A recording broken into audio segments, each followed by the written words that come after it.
Hello, everyone, and welcome. It is that time of year, the time of year when I put my list out, which seems like it's late, but I think it's right on time because 2024 is over officially. But yeah, it's time for me to do my list of my favorite albums and music of the year. Before I get into my favorites, I want to take a quick second here to talk about a couple things that were my least favorite. I don't usually do that, but really I just want to touch on my least favorite album of the year. For a while there, I thought it would be Taylor Swift's The Tortured Poets Department. I usually like her music, but I don't like that album at all. And then Kanye West and Ty Dolla $ign dropped Vultures too, and that's easily the worst thing that I've heard this year. That's my worst album of the year. I just think it's worth noting because I mean both of these artists, Taylor Swift and Kanye, they're big artists who generally make music that I like, but not this year. And I guess I'm hopeful that they are capable of turning it around, but I'm not holding my breath. Anyway, let's just jump right into it. I'm going to start with 10 honorable mentions, and then I'll do my top 15 albums of the year. And these 10 honorable mentions will be in alphabetical order. First on my list is the album Hella from 1999, Write the Future. Had not heard of this group before, but it's a really interesting, I guess you could call it a rap album, but it's really a mixture of a lot of different genres. It's really creative, really explosive, great project. Next honorable mention goes to Biba Doobie with This Is How Tomorrow Moves. I'm a big fan of her and her style generally, and I feel like she just continues to refine her sound. And yeah, there's some really, really good stuff on this album. I really enjoyed it. Next honorable mention for me, forced to be an honorable mention because it's an EP and not an album. That's going to go to Bon Iver with the Sable EP. You might have seen I put out a review that was a bit longer, and it was just because this one resonated with me in a way that nothing really had up to that point. Honestly, if this were a full-length album, it would probably be in my top 5, if not top 3 of the year. But instead, we got really just 3 songs. So how could I put that in my top albums? It's an EP. It's an honorable mention, but damn, it's really, really good. And I could use another Bon Iver album. Next honorable mention goes to Denzel Curry with King of the Mischievous South. Oh, and I guess I should clarify that this is volume 2. It released a couple other times later in the year with deluxes and stuff, but the album itself is just really good. It's some really solid regional hip hop. You can hear the Florida all over this thing. Reminded me of Vince Staples' FM for that reason, because it feels like a radio station. This is one of my favorites from Denzel Curry so far. My 5th honorable mention is going to Don Toliver with Hardstone Psycho. I feel like at album's length, Don Toliver's been kind of hit or miss for me. Heaven or Hell was really, really fantastic. And then the other few albums, it was like I wasn't quite feeling it, but this one kind of brought it back. Really great exploration of different styles and stuff on here. I like this sort of rock and psychedelic influence that he brought to this one. And yeah, if he continues to make stuff like this, I'll be tuning in for sure. My next honorable mention goes to Faye Webster with Underdressed at the Symphony. I've really enjoyed her sound ever since I started listening to her, and I feel like this new album is really something special. I think she kind of defies genre a little bit, and for the most part, it's just kind of vibey music, which if the vibes are good, it really does work. And yeah, I think this might be my favorite from her so far. Kind of hard to tell. I know she's had some great ones, but yeah, this one's up there. My next honorable mention is Rich Ass Haitian from Makami. Like at this point, I feel like if Makami drops an album, it's gonna make a list of mine somewhere, right? This one feels like he's taking his talents to a bigger stage. It feels a bit more accessible, a bit more like he had a high budget or something. And I think he's probably seeing success with it this year. I'm seeing a lot of people put it on their year-end lists, and good for him, man. My next honorable mention is going to be Smile from Porter Robinson. This is a really, really cool album. I like Porter Robinson. He's kind of like, I don't know how to describe Porter Robinson. It's like EDM, but with sort of like this emo edge. A lot of it is kind of experimental. Reminds me of Sophie without sounding like Sophie, but in terms of just pushing the boundaries of what we thought was a familiar genre. Some really, really cool stuff on here. Feels very fresh. I like this one a lot. Next honorable mention, this is another one that frustrates me, kind of like the Bon Iver EP. This is Lana from SZA, which is technically not a new album. It is technically just a deluxe of SOS, but it's 15 new songs, and it has a distinct title. And I don't know what to do with it. Anyway, the music is fantastic, as always. If this were released just as an album, it would crack probably my top 5 or 10. She's somebody that it's like no matter what she does, I enjoy it. I feel like she has such an incredible voice. I like that so much of Lana is like deeper cuts, it's B-sides, and I feel like some of the songs that I was least interested on SOS were the more pop-minded ones, so to hear more of the deep cuts on a project like this, there's some of this that I do like more than SOS, and that's really cool. Unfortunately, it's not like a distinct album, which, again, frustrating for me, but That's why it's getting an honorable mention. My last honorable mention is going to Willow with Empathogen. This one kind of flew under the radar for me. Didn't listen to it till near the end of the year, but it is really, really something unique. I feel like I've heard her try different styles of music and stuff, and nothing really quite hit for me. But this one's like really jazzy, and her vocal styles on top of that kind of music is a really, really interesting combination. And yeah, I think it's the most interesting thing I've heard from her yet. I really enjoy it. I didn't think this would even crack a list for me, but she really brought the heat. All right, now honorable mentions are out of the way. Time to get in the top 15. Starting at number 15. Big one for a lot of people this year, Charlie XCX with Brat. I really enjoy this album. Not as much as I think a lot of people did. It's not, my favorite of the year or anything like that, but it's got a lot of great songs. Almost all of it is enjoyable to me. I still think I prefer some of her previous albums to this one, but I'm glad that she found success with this. I think it's really cool, the sort of cultural movement that this has had. Number 14 for me is Childish Gambino with Bando Stone and the New World. So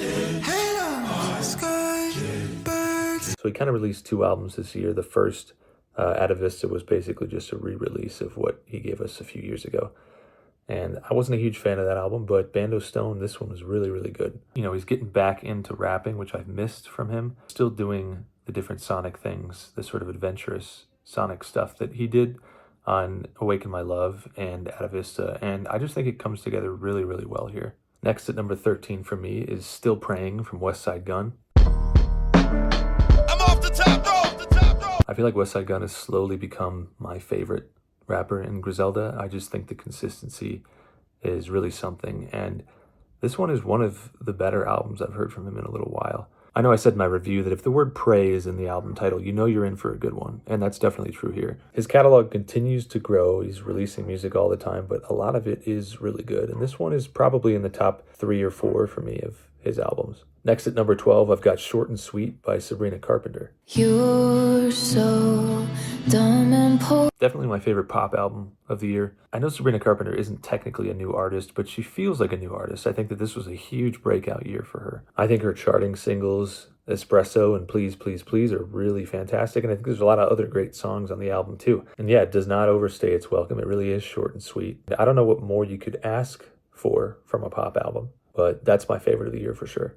At number 11, I've got Mahash Mashana from Father John Misty. That no one here really believes. It's been a few years since I really enjoyed a Father John Misty album. Honestly, it might have been Pure Comedy. I mean, Pure Comedy was so good that I think what he released in the years that followed was not anywhere near that high watermark.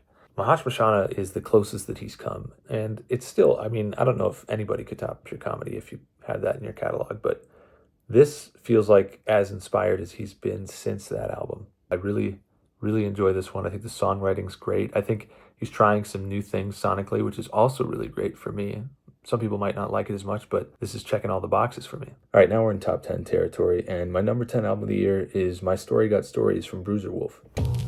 Ask the plug for a ounce. He gave me a break. Bruiser Wolf is a Detroit rapper signed to Danny Brown's Bruiser Brigade label. You might remember I reviewed Dope Game Stupid, his album, a couple years ago. He just has such a unique sound. Really a fresh artist, and this album ups the budget a little bit, ups the production value, and he's still doing his thing. He's still sounding as fresh and as exciting. And I actually got to meet him at a show not too long ago, and he was a super cool dude. And that has no bearing on the music, obviously, but it's cool that he's a nice guy. I don't think I like it quite as much as Dope Game Stupid, but it is another great entry from him, and I'm just excited to see where his career takes him after this. Number 9 for this year is Zach Bryan, The Great American Bar Scene. Zach Bryan's gotten himself into some controversy this year, which is never a good look, but man, the music is really good, and I really enjoy his songwriting style. I had first heard him on his self-titled album a year or two ago, and I really enjoyed that, and this one just kind of takes the things I love and amplifies them, and I'm just really impressed with him as a songwriter. I feel like this is the kind of country music that I wish there was more of, and I'm sure there is more of it, but it's cool to see somebody making this kind of country music that is widely popular and successful. I love the songwriting style. I love the vulnerability. It's a really cool album. Number 8 for the year, and the first that I own physically, we've got Blue Lips from Schoolboy Q. Living in fear, I know the feeling of being trapped from all the... Schoolboy Q is one of my favorite rappers, period. Anytime he releases an album, I'm almost certain I'm going to love it. And this one was no exception. He's reached a more mature, refined sound than what his previous albums are like. And in that sense, it kind of reminds me of Danny Brown's Quaranta, right? You have two artists who honestly came up around the same time, reaching this level of maturity and trying to make more low-key adult music, I guess. That's not to say that there aren't bangers on here, because there absolutely are. And one of the things I love about Schoolboy Q on this album and any other is he has a knack for really complex hooks and just unique flows. I feel like he is extremely technically skilled, and not a lot of people talk about him in those big rapper conversations. But listen to a song like Cooties and tell me who has ever rapped anything like that. It's really bizarre. I'm still not sure how I would rank this album in his catalog. I just love his other albums so much and have so many memories with them. But this is another fantastic project from him, and I really enjoy it. Number 7 for the year is going to be Adrienne Lenker with Bright Future. That love is all that. This is another artist that I actually saw in concert recently. I didn't meet her or anything like that, but I'm just a huge fan of her style. The concert I went to was just her and an acoustic guitar, and that was it. And she played a bunch of songs from her album Songs, and she played a bunch from this one too. But it was just a testament to her power as a songwriter and a musician, that's all she needs to move you and to move a crowd. You really see a lot of that on this album. Songs like Real House and Sadness as a Gift and Free Treasure. I mean, I think she's one of the best songwriters out there right now. Really, really dug this album. Coming in at number 6 for the year, we've got Tyler, the Creator with Chromacopia. Probably not a surprise to anybody. I'm a fan of Tyler, and I really like what he did on this album. Sort of like Schoolboy Q, and how I mentioned Danny Brown too. This is another rapper who's kind of reaching an age of maturity. He's a little younger than those guys, but he's in his early 30s now, and you can hear that in the music, that he's touching on topics of like the idea of having kids and, thinking about his own father and learning things about his dad that he didn't know before. It's a very mature album from him, but it's also, steeped in the same kind of creativity and great rapping ability that he's always had.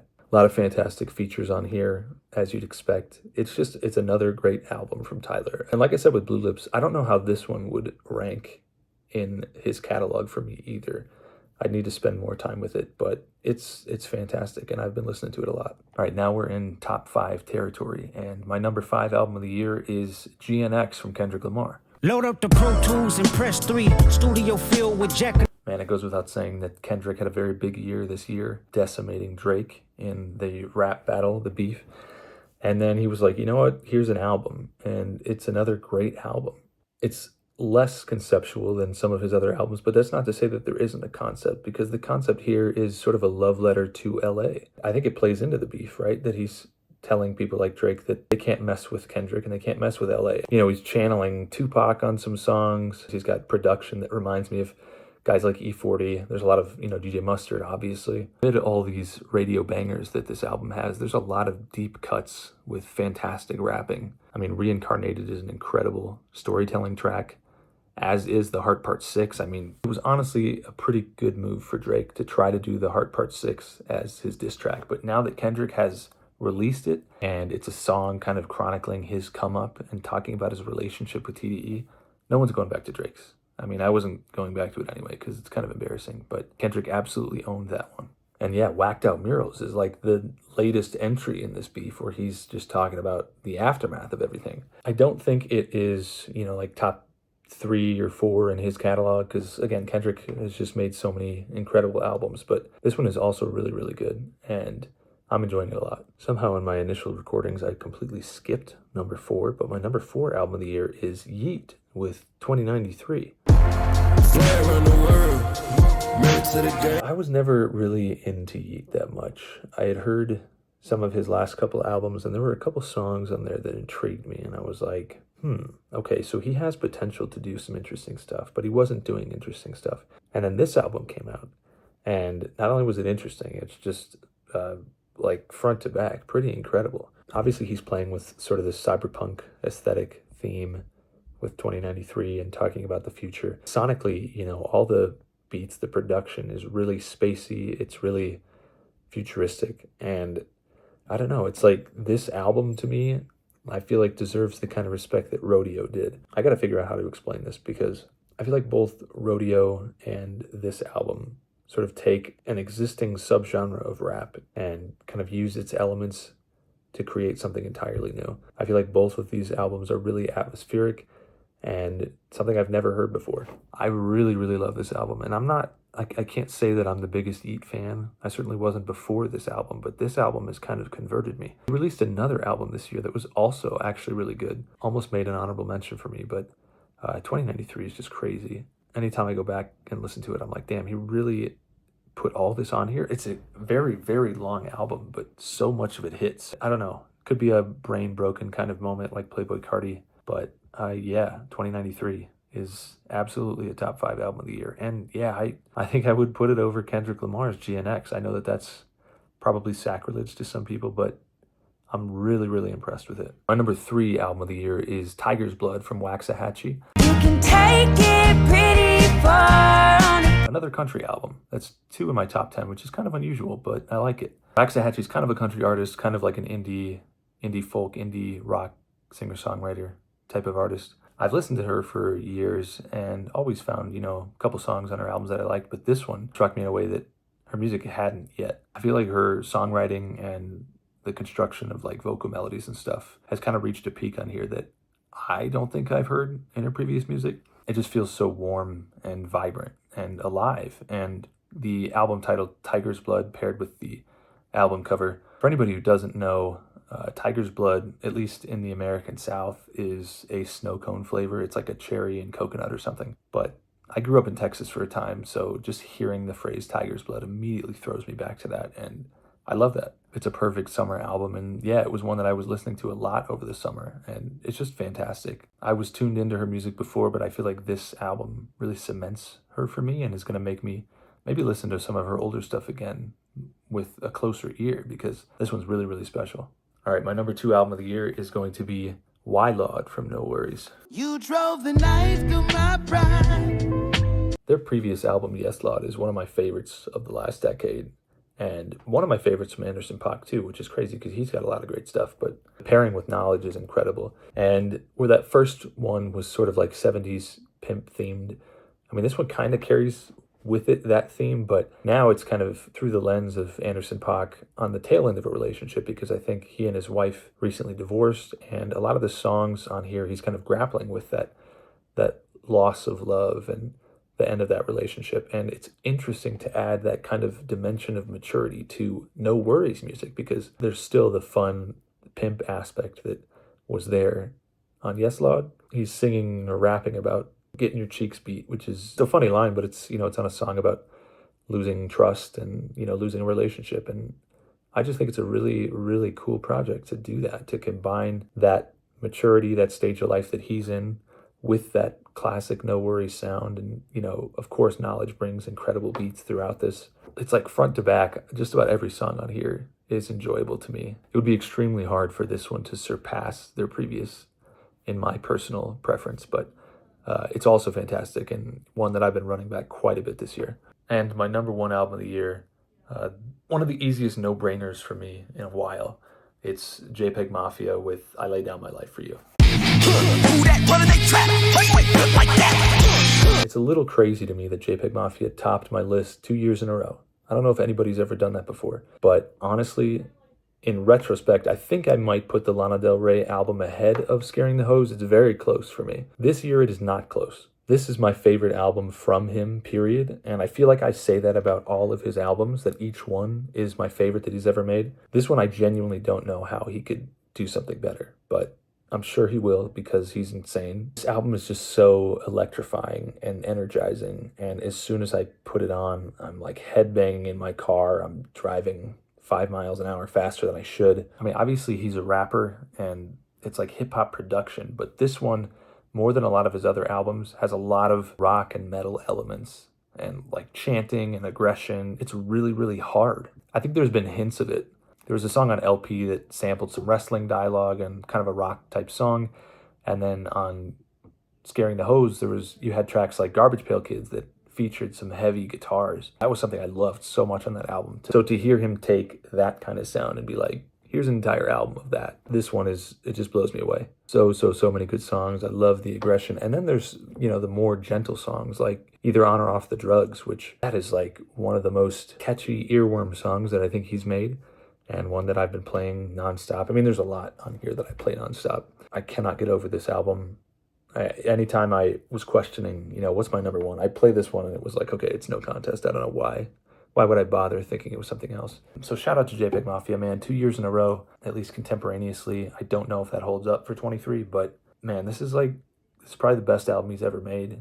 And that is saying something because his albums are really fantastic. So that's my albums of the year. This was a crazy, crazy year. A lot of big artists dropping. You had the whole feud between Drake and Kendrick Lamar reaching ahead. And what a time to get music from all these artists that I love. Kanye's albums were kind of duds, but I got music from Bon Iver. I got music from Kendrick Lamar. Basically a new SZA album. I mean, there's a lot to love about this year. A lot of my favorite artists putting out great music. I'm satisfied. I've been eating good, so to speak. And there's still a lot of albums from last year that I haven't had a chance to listen to, so I might still try to do that. And you guys might know from my Bon Iver EP review that I did, I started a new job towards the end of last year, and that has kept me more busy than my previous job. It's really enjoyable though. I'm having a great time with it. Obviously, I haven't been posting as regularly, and this is kind of the refrain that I find myself saying every time. I always find myself at the end of the year in these videos talking about, I wish I could make more content, or, I'll try to do more next year. And honestly, I don't know. I don't know what I can do. I'm not going to promise anything. I still like doing the 10-second reviews. I'll keep trying to do those and squeeze those in where I can. I didn't even touch on other stuff like movies and video games. I don't think I could. I'm not going to come up with a list right now. Some of my big ones of the year, I think Dune Part 2 is my favorite movie of the year. Movies behind that, you've got The Substance, Nosferatu, Longlegs. Big year for horror movies, and fantastic horror movies at that. As far as video games, the Elden Ring DLC was fantastic. Balatro is probably my game of the year. I'm still playing that obsessively, working my way through all the stakes, the difficulties on that. An unbelievably simple but addictive game, and I love that one. Oh, and of course, I'll close this video out with just a taste of my year-end playlist. This is going to be my 100 tracks of the year. Sexy to someone. Blue slides, I've been sliding through your whole shit. Yeah, presidential rollies. I'm working day, cause I'm a singer. Act right, you can get the Nissan Sentra, nickel 9. Said I had the prettiest eyes you'd ever seen. Shoot my shot, got him wet. Bet that's so net, girl, that's wet. How I wish I could. Slow down, baby. Oh, you're on the road now.